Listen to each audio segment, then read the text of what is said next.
할렐루야. 10월 25일 말씀으로 시작하시는 우리 모든 성도님들을 축복하며 환영합니다. 오늘 에스겔서 27장 26절부터 36절을 봉독한 후에 기도하고 오늘 함께 말씀을 나누도록 하겠습니다. 에스겔서 27장 26절부터 36절의 말씀입니다.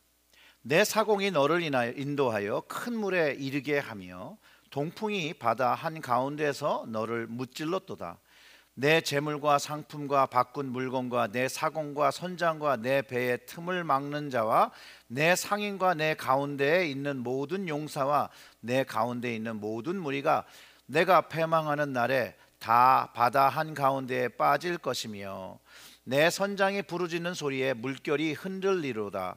노를 잡은 모든 자와 사공과 바다의 선장들이 다 배에서 내려 언덕에 서서 너를 위하여 크게 소리질러 통곡하고 티끌을 머리에 덮었으며 제 가운데서 뒹굴며 그들이 다 너를 위하여 머리털을 밀고 굵은 배로 띠를 띠고 마음이 아프게 슬피 통곡하리로다.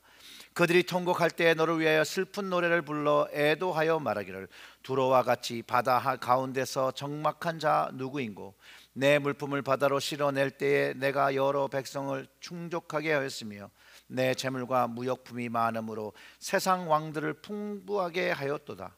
내가 바다 깊은 곳에서 파손할 때에 내 무역품과 내 승객이 다 빠지며 섬의 주민들이 너로 말미암아 놀라고 왕들이 심히 두려워하여 얼굴에 근심이 가득하도다. 많은 민족의 상인들이 다 너를 비웃으며 내가 공포의 대상이 되고 내가 영원히 다시 잊지 못하리라 하셨느니라. 아멘. 우리 기도하겠습니다. 하나님 아버지 감사합니다. 오늘도 우리에게 영의 양식 주님의 말씀을 허락하여 주시옵소서. 이 말씀이 주시는 그 가르침을 갖고 깨달음을 가지고 오늘도 하루를 살아갈 때 하나님의 말씀을 마음에 품으며 하나님의 말씀을 순종하여 행하는 저희들이 될 수 있도록 하나님, 오늘 이 말씀을 듣고 우리 스스로를 겸비하여 겸손한 모습으로 하나님 앞에 서게 하시고 그 겸손함이 하나님의 말씀을 순종해내는 밑거름이 되게 하여 주시옵소서. 이 모든 말씀 우리 구주 예수님의 이름으로 기도드렸습니다. 아멘. 에스겔서 27장의 말씀은 두로에 대한 심판의 예언입니다. 이스라엘의 멸망을 기뻐했던 두로에게도 심판이 있음을 에스겔이 애가로 표현하고 있는 것이죠. 그리고 이들의 멸망 가운데 그 근원적인 이유가 있는데요. 이들의 멸망이 제공되는 원인은 바로 그들의 번영과 영화로 인한 교만함이라는 것을 가르쳐주고 있습니다. 성경에서 교만은 늘 멸망으로 가는 지름길이 된다음을 가르쳐주고 있습니다. 그러니까 우리는 교만하지 말아야 하는 것이죠. 잠언 16장 18절의 말씀도 교만은 패망의 선봉이요 거만한 마음은 넘어짐의 앞잡인이라고 가르쳐주고 있습니다. 또 하나님은요 시편 31편을 통해서 이렇게 얘기합니다. 23절의 말씀인데요. 너희 모든 성도들아 여호와를 사랑하라. 여호와께서 진실한 자를 보호하시고 교만하게 행하는 자에게 엄중히 갚으시니라. 하나님은요 교만하게 행하는 자에게 엄중히 갚으신다는 거예요. 또 성경은요 교만에 대한 경고를 많이 주고 있고요, 또 교만한 자들에 대한 심판의 이야기가 또 너무나도 많이 담겨 있는 것이 또 성경입니다. 그냥 교만도 많이 있지만 영적 교만에 대한 경고도 있죠. 영적 교만은 사람에게도 교만을 하지만 하나님의 말씀을 듣지 않는 그런 교만을 말합니다. 정말로 주의해야 되는 거죠. 왜냐하면 선지자를 통해서 회개를 요구하시는데 회개하지 않는 불순종에 이르드는 그 원인이, 그 근원이 바로 교만이라는 거예요. 이스라엘이 멸망되었던 가장 근원된 이유죠. 만약 이스라엘이 하나님 앞에 겸손했다면 용서함을 받았을 거예요. 심판을 받지 않았어요. 이것은 우리에게 아주 중요한 영적 원리를 가르쳐주고 있고 오늘 이 땅을 살아가는 우리들에게 가르쳐주는 말씀입니다. 하나님 말씀 앞에 우리가 겸손히 우리의 삶을 겸비하고 살아야 함을 분명하게 가르쳐주는 것이죠. 오늘 이 아침 이 하나님의 말씀을 듣고 겸손한 마음과 태도를 가지고 오늘 우리의 하루를 살아야 함을 분명하게 가르쳐 줍니다. 보여주고 있습니다. 왜냐하면 이 겸손하지 못한 두로가 그의 자랑이고 영화였던 이 선박들이 바다의 태풍에 침몰하고 그 배에 잃은 것들, 그 싫은 것들을 모두 잃어버림 같이 이제 하나님의 심판으로 그들이 자랑하고 신뢰하던 모든 것들을 잃어버리게 되어 멸망된다는 것을 가르쳐주고 있는 것이에요. 그 말씀을 다시 한번 읽어보면 이렇습니다. 내 재물과 상품과 바꾼 물건과 내 사공과 선장과 내 배의 틈을 막은 자와 내 상인과 내 가운데 있는 모든 용사와 내 가운데 있는 모든 무리가 내가 패망하는 날에 다 바다 한가운데 빠질 것이며 내 선정이 부르짖는 소리에 물결이 흔들리로다. 노를 잡은 모든 자와 사공과 바다의 선장들이 다 배에서 내려 언덕에 서서 너를 위하여 크게 소리질러 통곡하고 티끌을 머리에 덮었으며 제 가운데 뒹굴며 그들이 다 너를 위하여 머리털을 밀고 굵은 배로 띠를 띠고 마음이 아프게 슬피 통곡하리로다. 오늘 본문에 이 애가를 부르고 있는 사람들이 누구냐면 배가 침몰한 후에 생존한 사람들의 탄식이에요.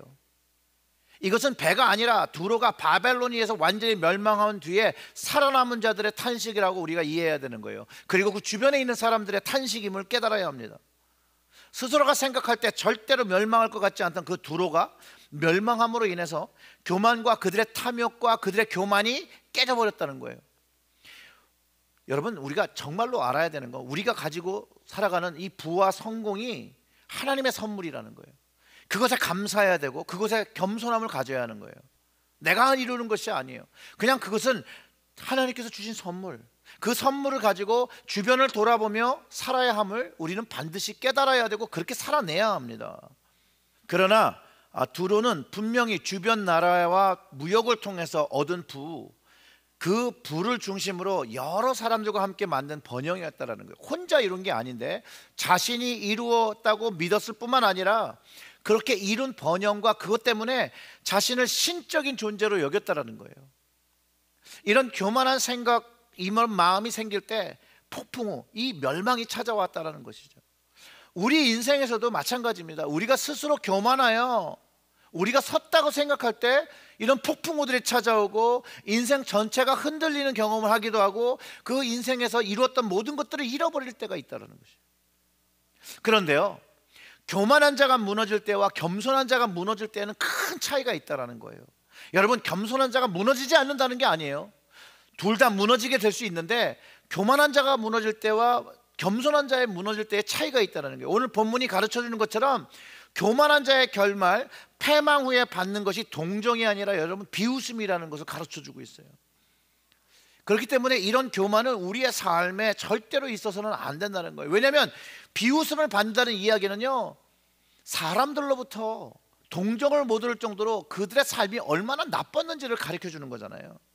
36절의 말씀이 많은 민족의 상인들이 다 너를 비웃으며 내가 공포의 대상이 되고 내가 영원히 다시 잊지 못하리라 하셨느니라.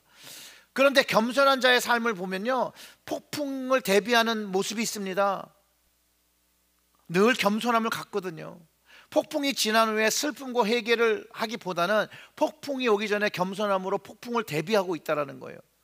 준비된 삶이 폭풍을 이기고 다시 설 수 있다는 거예요. 왜냐하면요, 하나님은 겸손한 자들에게 은혜를 베푸시거든요. 폭풍 전에도 그들이 겸손할 때 도우셨기 때문에 폭풍이 와서도 하나님께서 도우심을 알고 믿음을 가지고 하나님을 바라보는 그들에게 공급함과 풍요함을 허락하신다는 거예요. 다시 겸손한 자에게는요, 역사하시는 하나님이 계셔야 됨을 알고 있었고 겸손한 자에게 하나님이 함께 하셨다는 거예요. 교만한 자는 그렇지 않았다는 것이죠. 그러니 하나님께서 겸손한 자와 함께 하심을 알고 우리는 항상 겸손해야 된다는 거예요. 잘 될 때 늘 주의를 살피고 어려운 사람들도 긍휼히 여기고 돌봐야 된다는 거예요. 하나님은요, 어려운 자들을 돌보는 자를 기뻐하시거든요. 디모데전서 6장 17절과 19절의 말씀을 참고하면 내가 이 세대에서 부한 자들에게 명하여 마음을 높이지 말고 정함이 없는 재물에 소망을 두지 말고 오직 우리에게 모든 것을 후히 주사 누리게 하시는 하나님께 두며 선을 행하고 선한 사업을 많이 하고 나누어 주기를 좋아하며 너그러운 자가 되게 하라. 이것이 장래에 자기를 위하여 좋은 터를 쌓아 참된 생명을 취하는 것이니라. 이거 신약의 말씀이지만 구약을 통틀어서 하나님께서 우리에게 하시는 말씀이에요. 겸손이 왜 그러냐면 하나님을 자기의 삶에서 인정하게 되거든요. 하나님을 인정하니 하나님께서 나에게 부를 주셨는데 선을 베풀어야 되는 그 마음을 하나님께서 끊임없이 주시고 긍휼을 베풀려고 하시는 마음을 주시니 결국은 너그러운 자가 되어 그 긍휼을 베푸는 순종하는 사람이 된다는 이야기죠. 그리고 하나님 앞에 겸손한 자는 결국 자기에게 좋은 터를 쌓는 일이 된다는 거예요. 그게 생명을 취하는 일이라고 분명히 말해주고 있습니다. 두로에게 임한 멸망은요, 우리로 하여금 겸손한 삶만이 하나님 앞에서 생명을 누리게 하는 것임을 깨닫게 한다는 것이에요.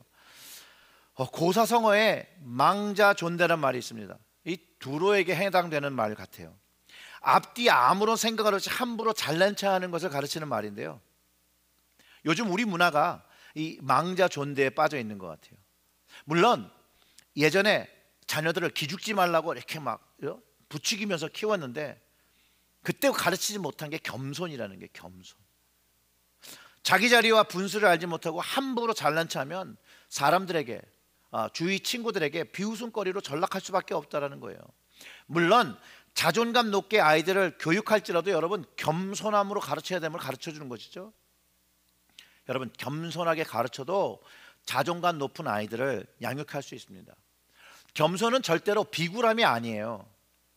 겸손은 강한 사람의 미덕일 수 있습니다. 왜냐하면 하나님께서 하심으로 하나님께서 높이시는 것을 경험하고 하나님께서 높이시면 낮출 자가 없다는 것을 아는 거예요. 그래서 하나님의 뜻을 구하고 하나님 앞에서 겸손하고 자신을 낮출 때 생명을 얻을 뿐만 아니라 하나님께서 높이시는 그 영광의 자리를 경험하게 됨을 가르쳐 준다는 거예요.